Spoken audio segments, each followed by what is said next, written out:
Good morning, everyone. I hope you're all well and looking forward to the long weekend that's about to approach us. My name is Lindon Tlapo, and I am Client Success here at Talma Helixa, working across Africa, Asia, and Europe. Thank you so much for joining us this morning. Joined with me is the Wi-Fi team and the rest of the Talma Helixa team. The agenda for today we'll be looking at webinar 2, which is the last webinar of the series. And the agenda for today is navigating the media landscape, looking at how has the media landscape changed, is traditional media still relevant, and does digital media actually drive sales? At Talma Helixa, we've been making significant strides with our product developments, and we've created just a short video highlighting the key 3 flagship products. Talma Helixa's 3 flagship products combine audience insights and cross-media planning intelligence, empowering our clients to connect organizational departments, solve marketing and advertising challenges, and move their brand forward in a highly competitive global environment. Discover is a social behavioral, data-driven audience insights platform that helps some of the world's leading media companies, brands, and agencies identify new behavioral audience segments and microcultures. Easily identify audience segments in seconds. Analyze their demographics, behaviors, media touchpoints, brand affinities, and top influencers. Discover's global audience data brings you a unified view of global audiences across 230 million data points in 20 top global markets. Go beyond surface-level demographics. Uncover what truly drives your audience, their passions, behaviors, and key influencers. A single platform for unparalleled global audience insights. Whether scaling across markets or refining regional tactics, Discover equips brands and agencies with a rich understanding of global cultures and microcultures, enabling them to strategize globally and execute locally with speed and precision. Explore is an easy-to-use, data-neutral analytics platform to mine and combine data from large consumer, brand, and media research surveys. Enjoy the ease and speed of one-click positioning maps and statistics, all developed with instant data visualizations.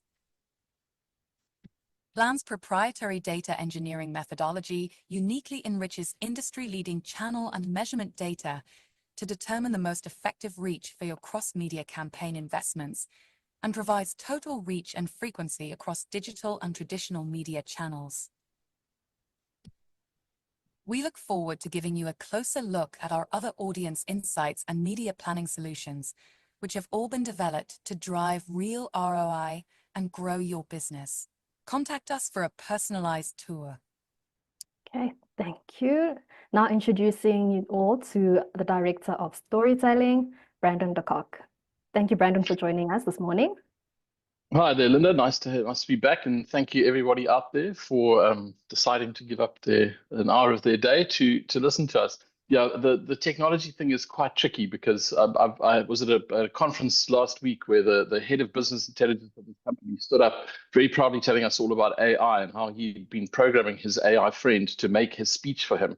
And it was all good up until when he couldn't get any Wi-Fi signal down in the basement where we had the conference.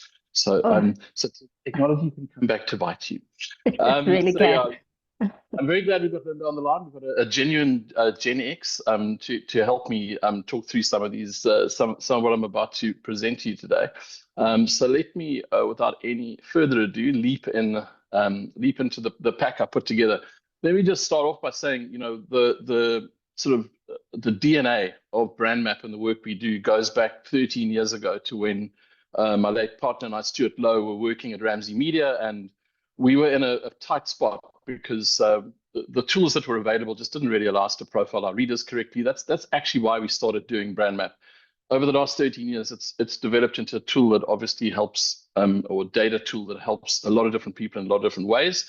But media has always been like quite a big focus of ours. So I was pretty excited to jump in. This is the first sort of deeper look into things that I've had this year. And I think I've come up with some interesting insights for you guys to just start some good conversations around the coffee machine this morning. So let me start off by, the picture that I chose to illustrate this presentation. I think it's the main theme here is the impact of new technology and digital on the whole media landscape has obviously been extraordinary. It's a bit messy.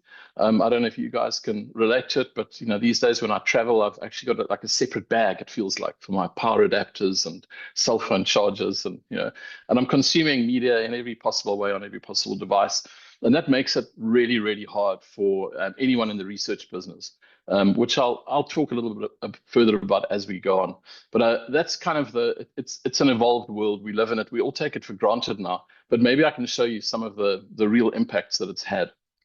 So just to start the ball rolling, for those of you who've seen this before, I'll go through it very quickly. I'm not going to unpack this very much. The main point I want to make is that context is extremely important to us, and it's important that you understand that anything that I say today only relates to a specific portion of South Africa. This is what South Africa looks like right now. 70% of adults in South Africa live in households earning less than 10,000 Rand a month. We do not cover that group in BrandMapp. That is it's the struggling masses, people we need to worry about a whole heck of a lot. But we're worried more about, not worried more, we concern ourselves in the research we do with these top two pieces of the triangle. So effectively, it's adults living in households earning more than 40,000 Rand a month. It's 100% of the tax base, and they take home the vast majority of the formal income in South Africa. So that is the BrandMapp audience. Everything I'm talking to you about today, we can only cover the top two pieces of this pyramid. Very important when we put a media lens on, because obviously when you start talking in the media landscape, there's a lot of audience down in that 70%. There's a lot of numbers and a lot of ears and a lot of eyes that sit in that bottom of the triangle. We don't measure them. So all I'm ever going to give you here when we start talking about numbers and possible views, it's a possible view of the top two pieces of this triangle. It's about 13.6 million adults out of the total 42 million population. We call them the consumer class. So you'll see me refer to consumer class as we go. The reason we call them the consumer class, it's a definition that we feel comfortable using this year. We're not saying that people in the bottom 70% of income households are not consumers. It's a term that was recently developed. It's becoming so fairly common parlance on a global level. It is a global term. Technically, it relates to people who spend in the region of $12 a day, are considered global consumers. In South Africa, we feel it's comfortable because I like the definition that what we mean by consumer class is effectively those adults who can freely buy goods and services beyond their basic needs. Okay. The reason I put this up is because in previous webinars, we've had lots of comments further down the line going, well, that's just rubbish. It doesn't make any sense. But I'm only talking about the top two pieces of the triangle, 13.6 million adults who have consumer choice, who sit in the top piece of the triangle. Okay, so let me dive in. The first thing I did just to start the ball rolling, like any good crosstab user and like any good Telmar user will know, you can go and you can compare various variables against one another. I just went and I dragged out the big variables that sit within BrandMapp relating to media consumption. So this is the total footprint, the total percentage of that group of the BrandMapp audience, the 13.6 million consumer class adults who do any of these things. 80% say they do watch sport on TV of some sort. 71% are daily, watch TV every single day. 58% say they listen to the radio every single day. 40% say they read printed newspapers.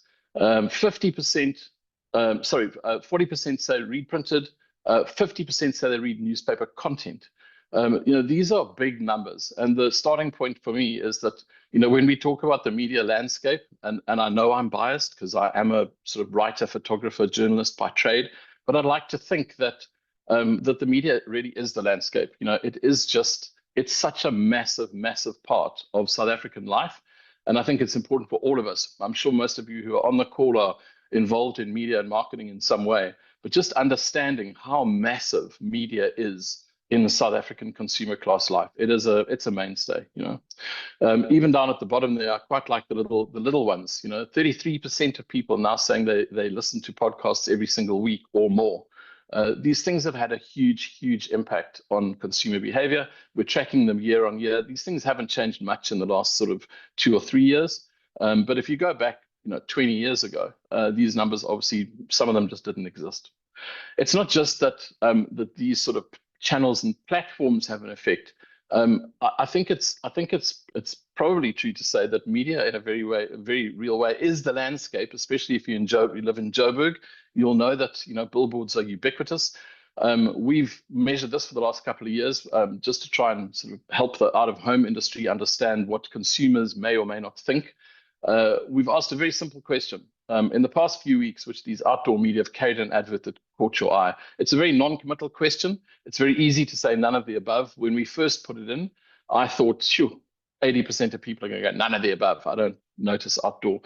But this is about catching your eye. It's about efficacy. It's not about have you seen an outdoor advert. It's like, have you seen something that caught your eye? So we can say that 66% of these consumer class adults do recognize the impact of out of home and outdoor in their lives. It's obviously very different depending on where you live. I went in and I cross-tabbed people who live in Cape Town versus Johannesburg. And if you look at something like highway billboards, Cape Town's only 19% and Joburg's more like 30%. So that's not because necessarily the billboards are better in Joburg. It's just there are a lot more of them. Although it's changing in Cape Town pretty fast. Every time I drive back from along the N2 or N1, I see new, bigger billboards popping up. So things are changing fast there as well. One of the things I want to talk to you guys about is where old media sits, and I think that old media very much still has a job to do. So this was a new measure we put in this year. I was trying to get a grip on sort of how different people and how different groups of people in different segments in society, in South African consumer class society, are currently getting their news. I think news is obviously news and content. They're very different things, obviously entertainment content, but I think that news drives a heck of a lot of our consumer behavior. So we put this question in just to try and get a measure on what the relativity was between these things. And the first thing that comes out of this is just how incredibly high radio ranks as a news source. We do a lot of work in radio. I'm going to talk a little bit about it just now. It's an interesting segment. It's an interesting media segment because obviously there are some challenges with radio right now. And I'm going to try and explain to you a little bit about how we think we can help. We can't solve all the problems, but we can help a little bit. But it's mainly just this idea that, geez, radio is like so important in terms of fitting people in South Africa where they live. TV news reports comes in second. So, the first thing is if you hear somebody saying, yeah, but everyone's just getting stuff from Facebook. It's not absolutely true. Yes, the main way that people get their news is reading free news online, which probably includes all sorts of different platforms. But the fact that radio and TV still rank so incredibly high, I think speaks volumes for the impact that those old media have on our lives. So the obvious question to this is, what about age groups? Obviously age groups consume differently. So I've got a primary sort of segmentation that I've run through most of or quite a few of the slides I'll show you today, which is a generational one. So the guys at Telma asked me if I would just give you a brief description of what we believe generations to be like. So generational segmentation, just to start with, is a totally movable feast, guys. The one that I normally go to the Pew Research organization in America to just see roughly, that's where I started maybe 7-8 years ago. I do think that when you start trying to use generational segmentations, they're really, really useful, but you need to create your own way of understanding them. So I'm going to show you my way of understanding generations. At the top, you've got what's called the silent generation. These are people older than 75. And the way that I like to think about generations is, what was the generation that these people were born into? I think that's an interesting way of looking at things. So the silent generation were born into a world before the end of World War II, right? The boomers, what we call the boomers, 57 to 75-year-olds currently, they were born after the war, but before man landed on the moon. So they were born into a world where man hadn't landed on the moon yet. It was still something that society was getting used to before 1969. The Generation X, Gen X, which I only just sneak in, Gen X we call 42 to 56-year-olds. So these are people who were born into the world that was after the Woodstock and the hippie revolution, after man landed on the moon, and before the release of the Commodore 64, the first commercial home computer, around about 1982. Then you've got the millennials. So the millennials were born, currently aged 31 to 41. Interestingly, that means they were born into the world where the Apple Mac had been introduced, but before democracy in South Africa, 1994. Gen Z, in a South African context, I like to call them the born frees, because this is the group of people who were born into a post-democracy and, interestingly, post-PlayStation, pre-Instagram world. So they were born into a generation that were when the PlayStation became a reality and before Instagram was actually launched. And the next generation that's coming along is Gen Alpha. So they, interestingly enough, are born into a world that is after 3D printing and before AI. And the reason this is interesting in a way is because if you take any generation, the world in which they grow up is not the next generation. The world in which they primarily grow up is going to be more than 13 years gap. So it's the generation afterwards. So if you look at, say, for example, Gen X were born into a world after the hippies and before the Commodores, but they were born into a world of Gen Z, which is a world of PlayStations and social media leading up to Instagram. That's interesting, Brandon. Just out of curiosity, how would you define the parenthood of, these different generations? Parenthood. Yeah, so that's a very frightening thought in itself. I had a good laugh with some friends the other day saying the same thing applies to generations. In other words, the boomers it's 2 generations away. So the boomers, the core parenthood segment of boomers gave birth to the core segment of millennials.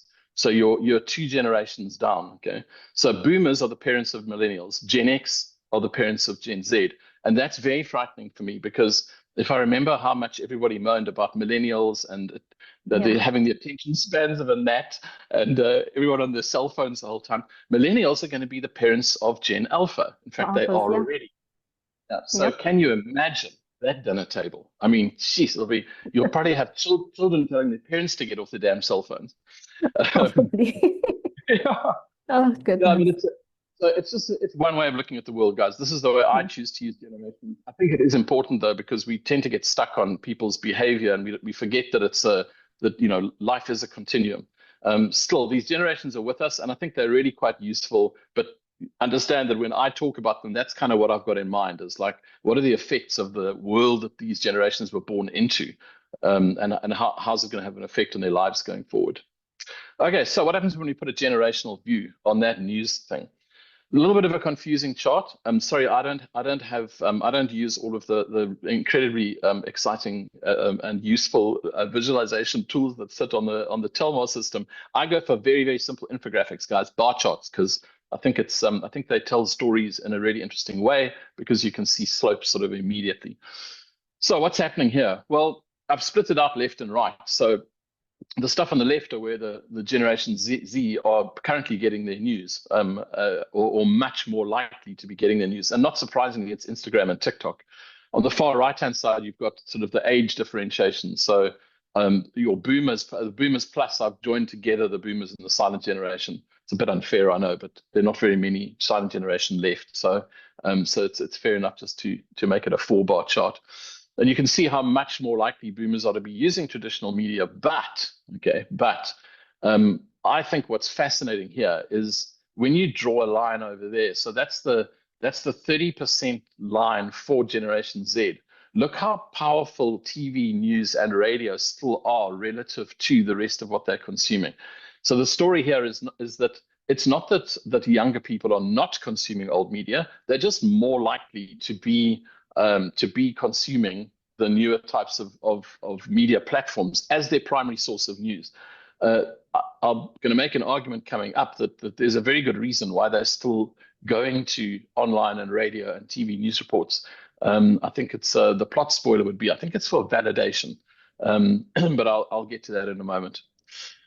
So let's skip very quickly. I mentioned it now. You can see radio there. You can see how incredibly powerful radio is as a news source, specifically in your millennial Gen X bands. Between free news online, radio is going to be the second biggest way that everybody gets their news. So let me talk a little bit about radio. We are sitting in a very tough spot right now. The BRC have got a thankless task. They're tasked with taking probably not enough budget to try and describe a country that now has the 25th biggest population in the world. We've got 11 official languages. We've got 9 provinces that operate like islands. It's just an incredibly complex place. And then you have the impact of technology on top of it, trying to measure everything all over the place. So, we can only hope that they pull something out the hat, and that the BRC is able to solve the problem, not the problem, solve the challenge of measuring radio in a meaningful way. So we certainly can't say we've stepped into the BRC's breach. It's a very, very hard thing to do, to measure radio within quarter hours and half hours and 7 days, stuff like that. We have a completely different approach to radio. So the first 2 things that we can help with when it comes to radio in particular, number one is profiling audiences. I'm going to make an argument as we go through that, I think we've been so tied to, and incredibly tied to, numbers, to X number of listeners, Y number of readers, Z number of viewers for our whole lives. And I think that in this very complicated, messy world of multimedia and different platforms, it's getting increasingly difficult to measure those things with any accuracy and to avoid the sort of the crossovers in the Venn diagram. So I think that the best use of BrandMapp, and what we started out trying to use it for, was to say, if I can get enough people to tick a box saying that I watch a TV channel, that I read a certain brand of newspaper, that I listen to a radio station, as long as I get enough people, then I can put hand on heart and give you a decent profile of those people. So the very first and the primary use of BrandMapp has always been, and continues to be, profiling audiences. That said, because we know what the total population is, like any other landscape survey, we are able to take the known number of people, or the stated, thanks to Stats SA, number of people in a province, and we can extrapolate using percentages. So if 10% of 1,000 people say they do something, then you can say roughly 100 people do that thing. Okay, it's not rocket science. It's just pretty straightforward extrapolated population. And what we can do is we can do that in BrandMapp, but the figure we're going to come up with is this. So I would encourage any of you who use BrandMapp, or who mention anything that we're talking about when we talk about audience figures, that's the number we can come up with, what I call the estimated total potential radio listenership. That's it. Because the questions that we ask in BrandMapp about radio are simply, what stations do you regularly listen to? That's it. We don't say, do you listen to more than something else? We don't say in the last 5 days or 7 hours or quarter hour. We can't. My primary objective is to get brand before anything else. So I just want somebody to say, I listen to this station. Okay. But that said, we can definitely go, that means that Y number of people are likely to be listening to the station.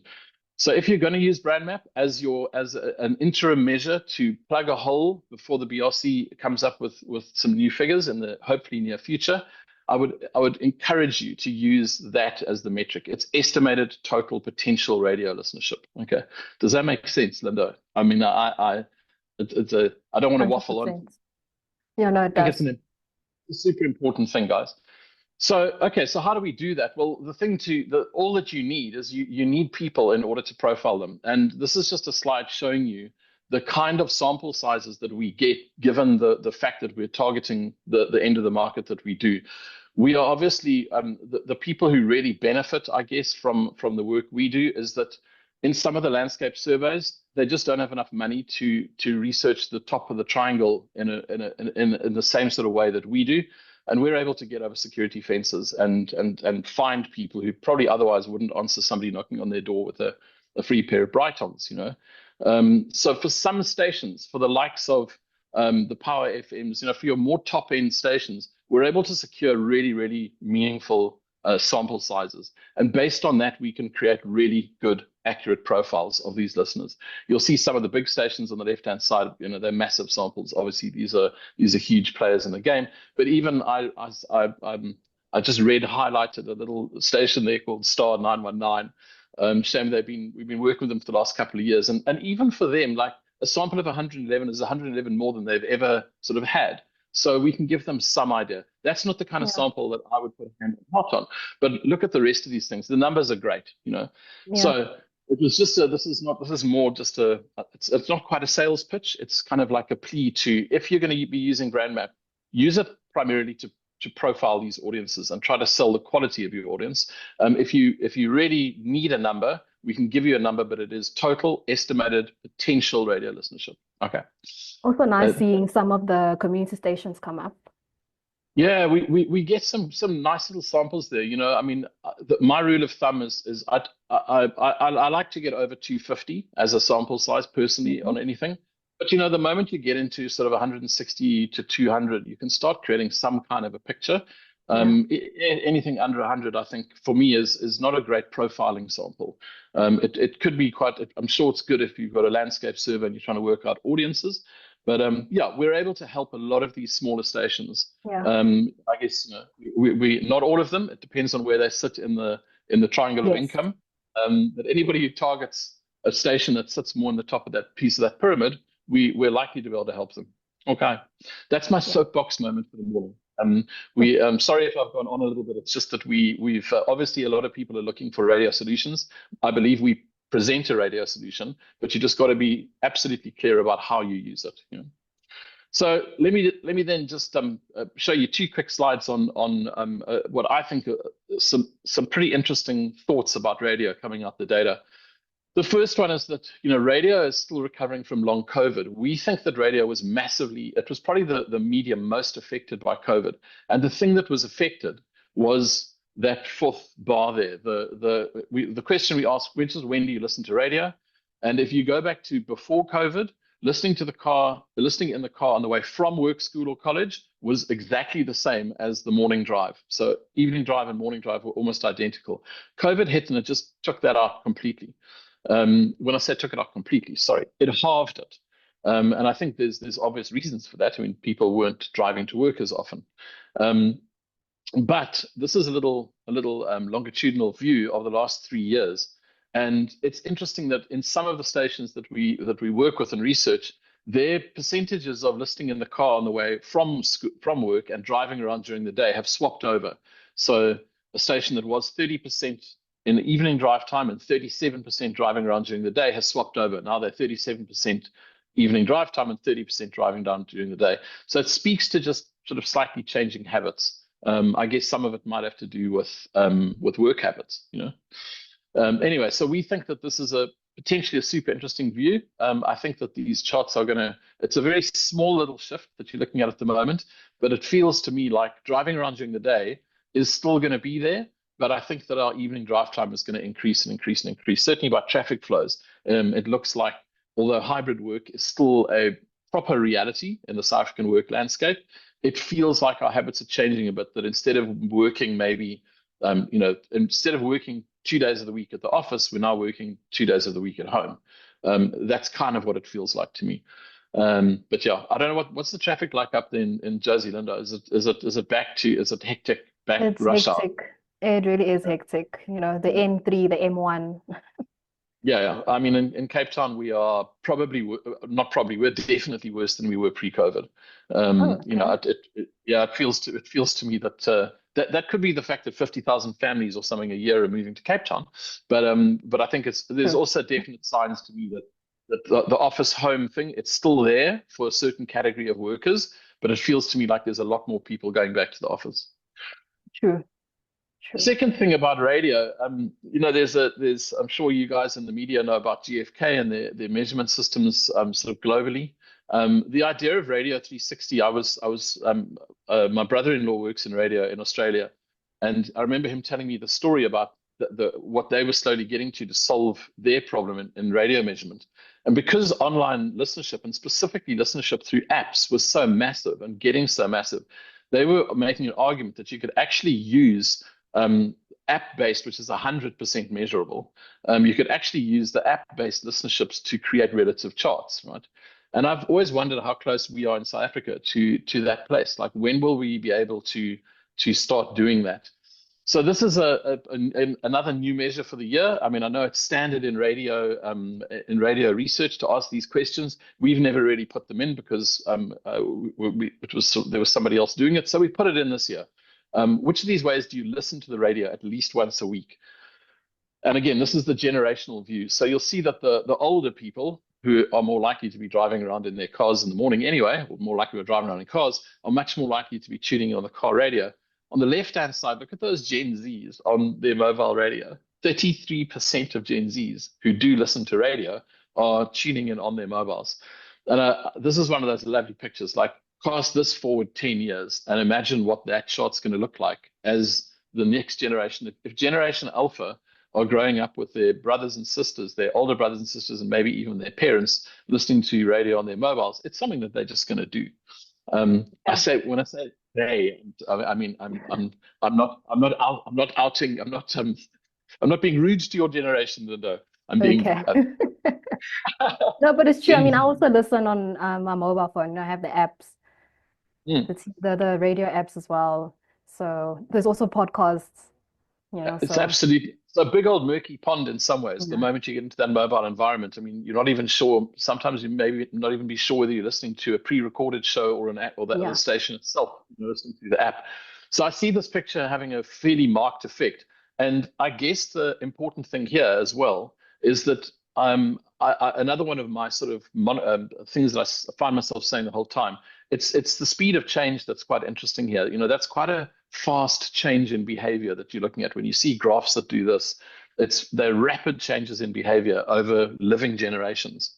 So I think maybe we're coming closer to a time where these sort of multi-channel or multi-system measurement tools are actually going to be really valuable.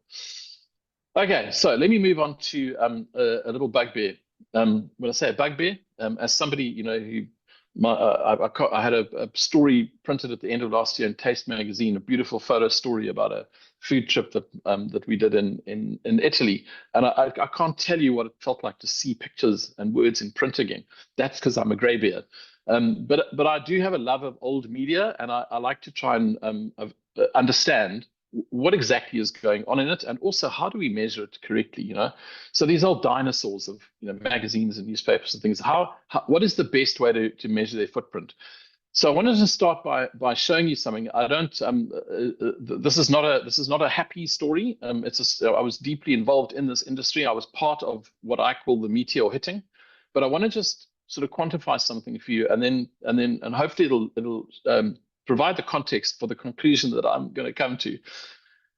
The Sunday Times is a brand that I grew up with. I think a lot of South Africans grew up with the Sunday Times as the major media brand in South Africa. It was almost like a Hoover. You didn't really talk about newspapers. You talked about the Sunday Times a lot of the time.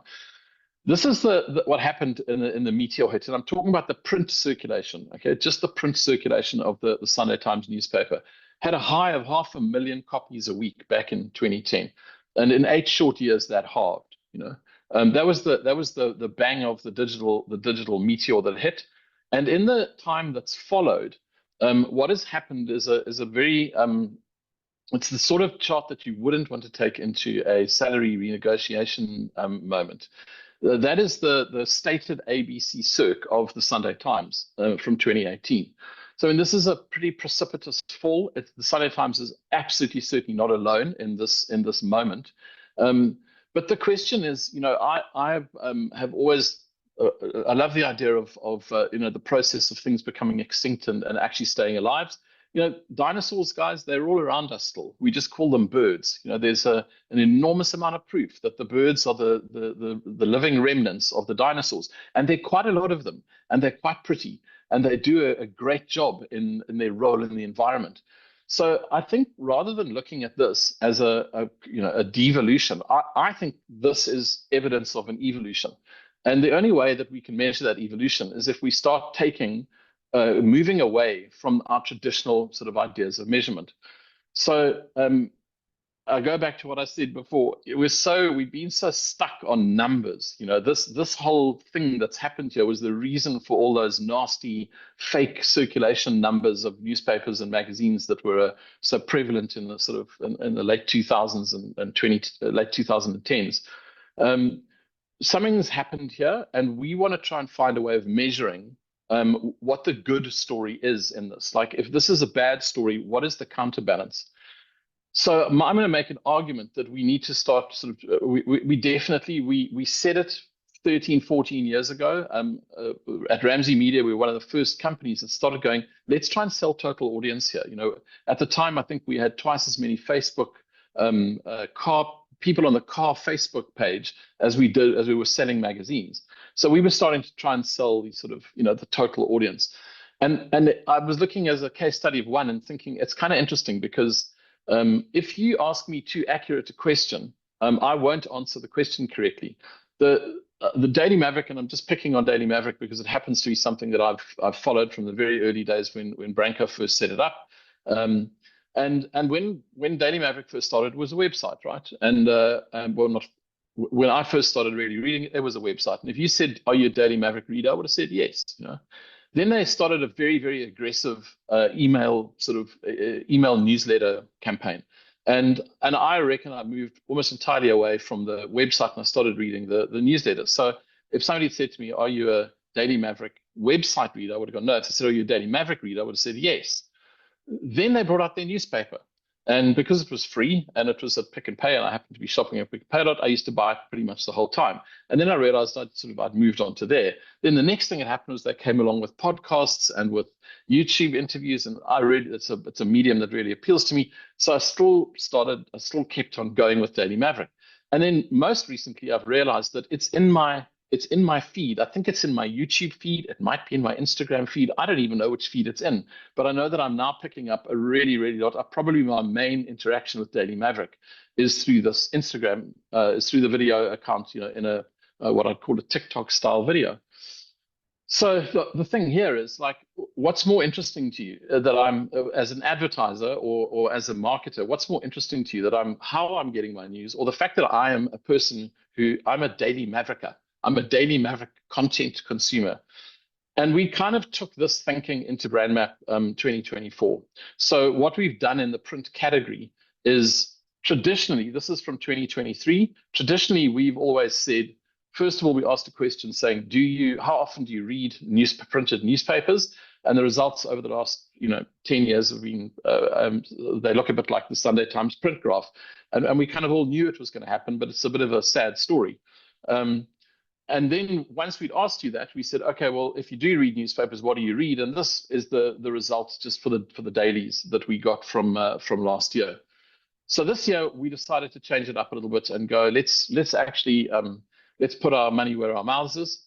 We decided we were going to ask the question slightly differently. We said, which of these newspapers do you read either online or in print? So we're trying to gather a much more sort of comprehensive view of total audience. And what we found was that 50% of people who answered the survey said none of the above to any dailies or any weeklies. So our first statement is that we reckon that 50% of consumer class adults in South Africa are still drawn to traditional print titles. Interestingly, that's what the chart looks like when you those of you who are Telmar users will know what I mean. When you put a base in of people who do actually still who do read one of these titles, that's what the numbers look like. They're not vastly different on a footprint level, and it just means that there's a story in here. I guess for those of you who want to go and dig around and try and tell stories mainly from the brand's perspective, if you look at something like Business Day, it feels to me like Business Day had quite a lot more online engagement than we ever measured. They've now clearly got a lot more, and something like the Citizen probably just has a little bit more. In other words, it's a brand where the people who were online are probably the same. The people who were online were probably the same sort of people who were. Sorry, I think I've got a little thing popping up. The people who were online were probably the same people who are reading the newspaper in print.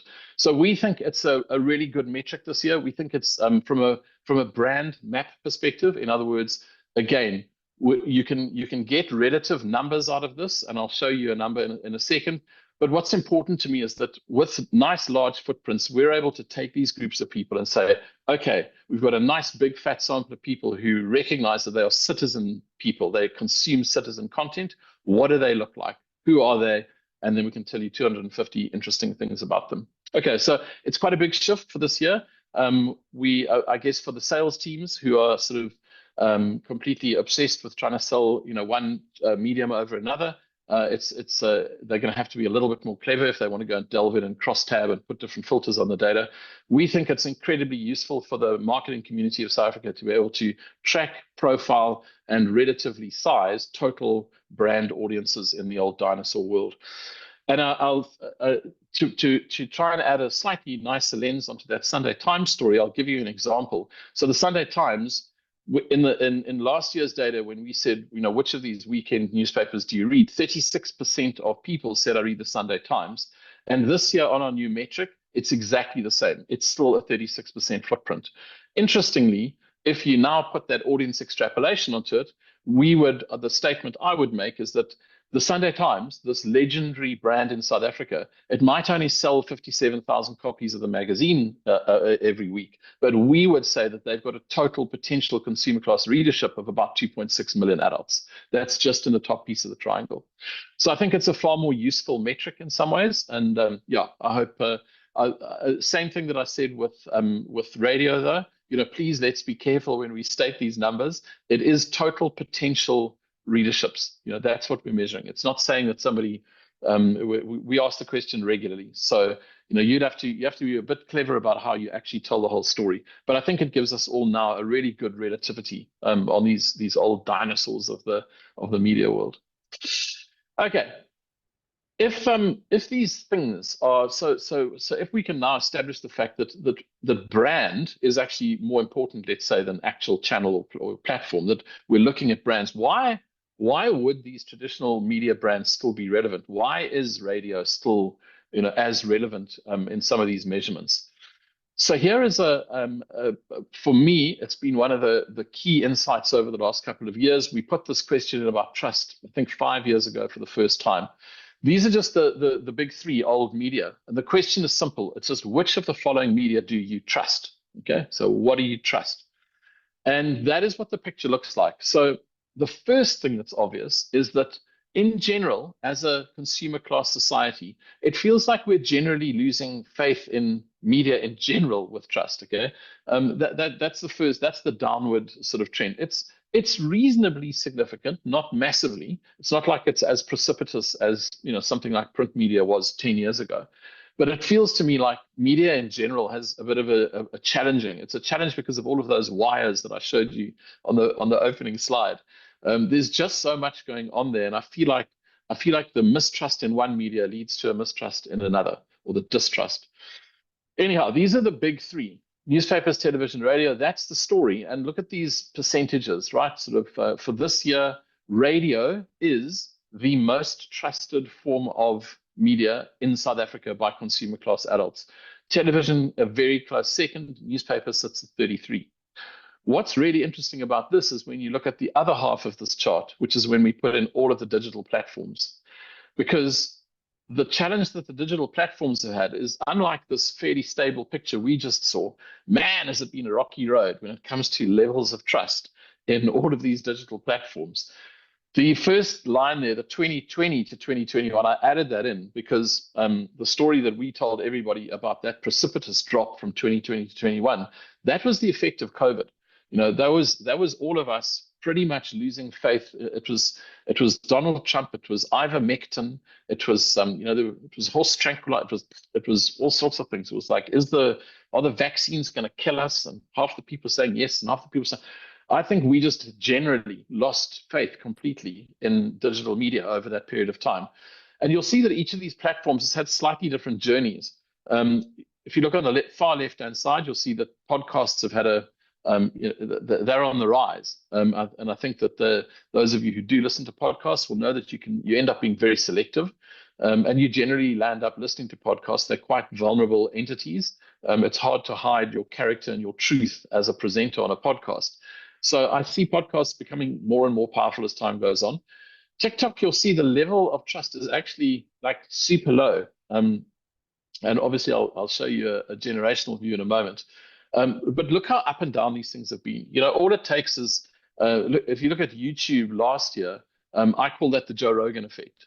I think that there was one of our colleagues in media said that they thought that last year, they thought that the spikes that you see in the dark blue was the rise of citizen journalism, the rise of the YouTube stars, and but all it takes is an election year, and digital media takes a complete whack.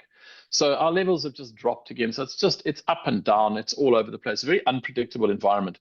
When I say nothing like an election year, remember, it wasn't just us that had an election last year. Like half of the world voted last year. It was a time of mass confusion, sort of all around the globe. We're part of the globe. So yeah, the story that all I would tell you here is that if you look at these numbers, they're lower than those numbers on the chart before. When it comes to trust, television, radio in particular, and television, and then newspapers are still the most trusted forms of media. And I think that's probably what's at play across the board. The question would be, do we have any evidence that those media are still relatively strong when it comes to younger people? So again, Linda, as my Gen X on the call, I did some focus groups a while back for an educational client.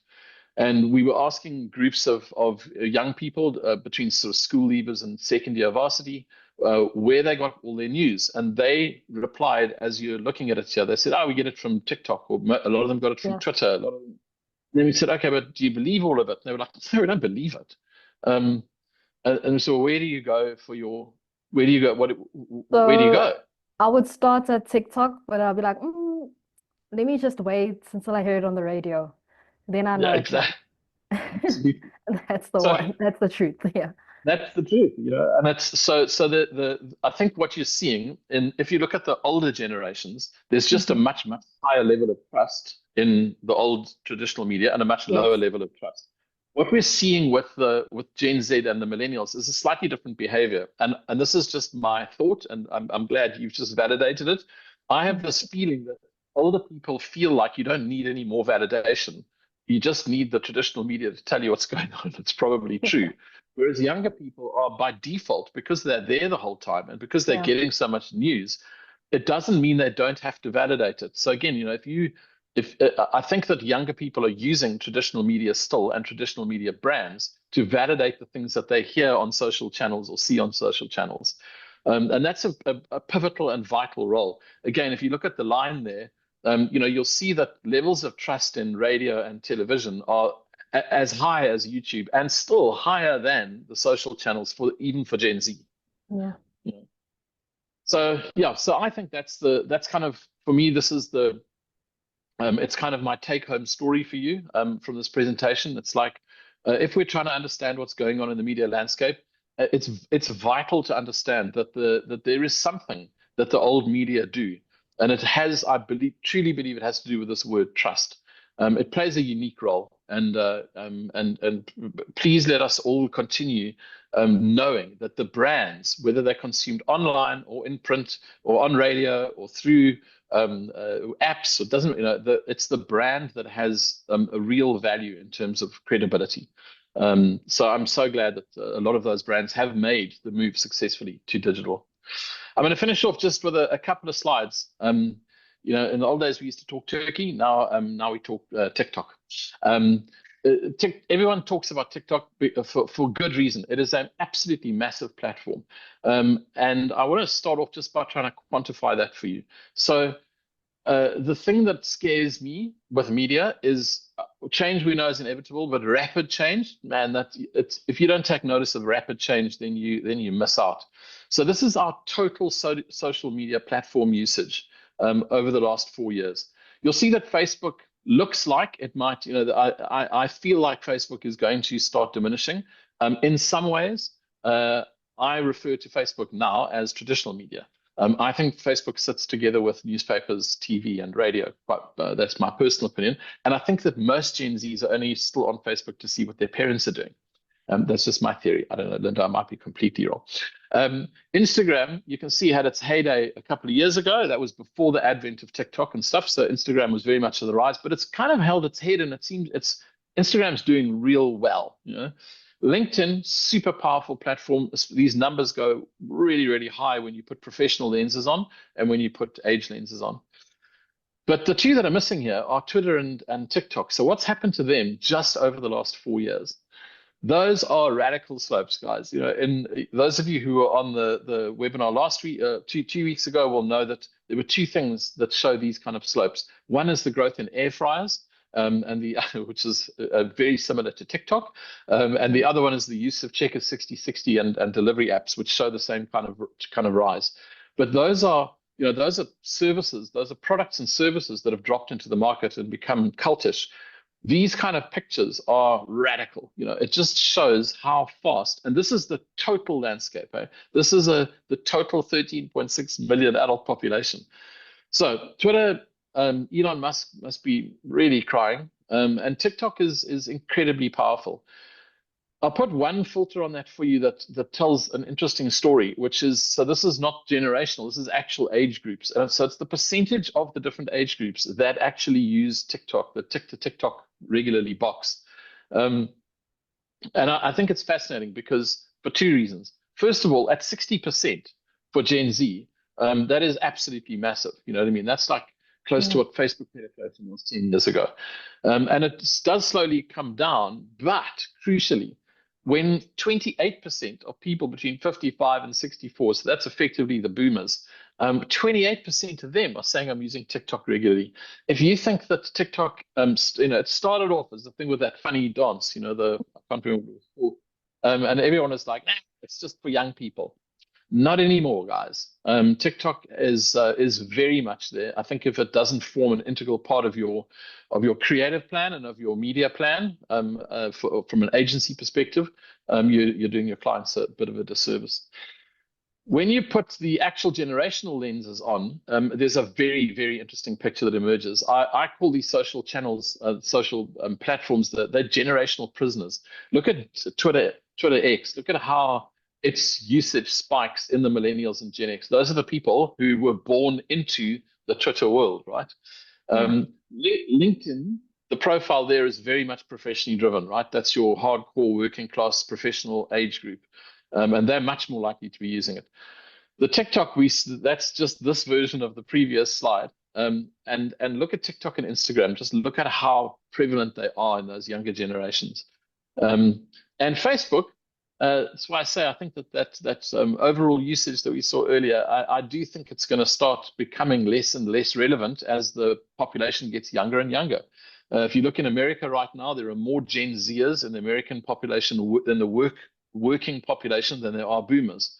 The world is youthifying, and South Africa is youthifying super, super fast. So yeah, I think these channels, my sort of advice is, if you're in the world of digital media planning, you got to keep your wits about you. You got to watch out because these things can change unbelievably fast. And my final slide for you, which was the point that you put up right at the beginning, is there anything in the data that gives us an indication of the efficacy of these different platforms? So again, it's a very simple question. We've measured efficacy by asking the following question: in the past 6 months, which of these media channels have carried an advert that actually made you go out and buy something? Again, it's a very easy thing to tick none of the above to. On the right hand side, you'll see that almost half of boomers kind of go like, yeah, advertising, I haven't responded to an advert. But in general, people do recognize the effect of media channels and advertising. When you start looking at your millennials and Gen Zs, 80% of them are ticking one of these boxes.